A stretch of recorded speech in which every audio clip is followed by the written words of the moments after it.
You can likely work out ways to introduce mechanical drop sets at home for your other body parts, working around the weights you have.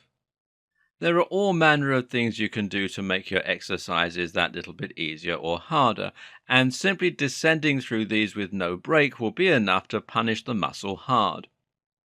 For biceps, as mentioned, you can go from curls to hammer curls to isometric holds to pull ups. For lats, you could progress from weighted pull ups to assisted pull ups. But what if you want to train the legs? Well, things get a little more difficult here, so let's take a look at some ways round this challenging aspect of working out from home. Using body weight, there are a few things you can do to train your legs. You, of course, have the regular squats, lunges, and calf raises. However, these are likely not to be enough on their own to stimulate real growth. In order to do this, you need to make sure you're involving the fast twitch muscle fibers. But your legs carry your body all day, so how do you make this harder? One answer is just to get explosive. You see, your body doesn't see any difference between weight and acceleration. As far as your body is concerned, the exact same process is involved in moving something quickly as it is involved in moving something heavy. So instead of lifting a heavy weight with a squat, you can jump onto a box.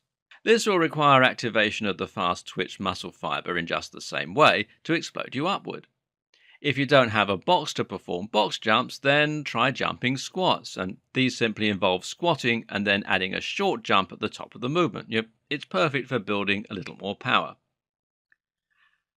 Another option is jump lunges, where you switch lunge in midair before landing. The calf jump is one of my favorites. Here you jump by using only your tiptoes and not by bending your leg. This is also a great practice for building better jump height. Alternatively, you can increase the challenge with body weight by increasing the relative force that you're exerting on each leg. Now, the obvious way to do this, well, stand on one leg. That way, you can perform one-legged squats and calf raises. The easier way to do this, though, is simply to add weight using dumbbells and kettlebells.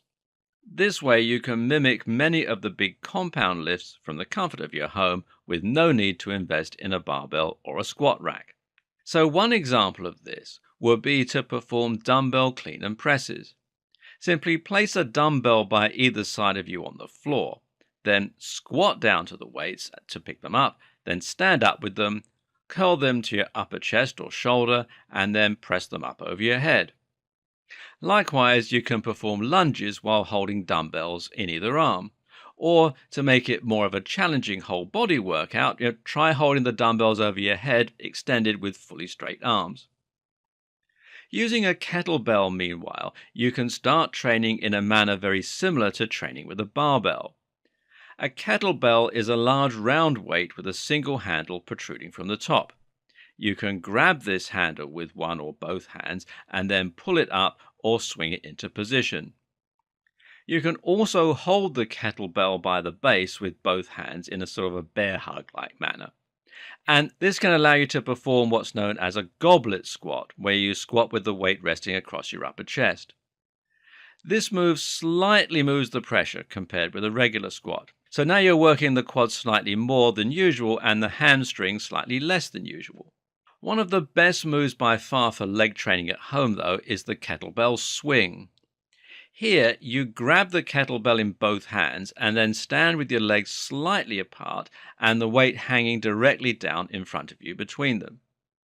The object now is to swing the weight behind and through your legs and then up in front of you with straight arms. But you're not going to do this using your arms. Instead, you're going to do it by squatting down and then standing up and thrusting your hips slightly forward. The momentum alone causes the heavy weight to swing up, and then you squat back down as the weight comes down from the force of gravity. You don't break the momentum. You simply allow the weight to swing through your legs behind you and then thrust back upwards. Check out videos online to see how this works. As you can see, there are plenty of great ways you can train your legs at home, so you don't need to spend a fortune on a squat rack.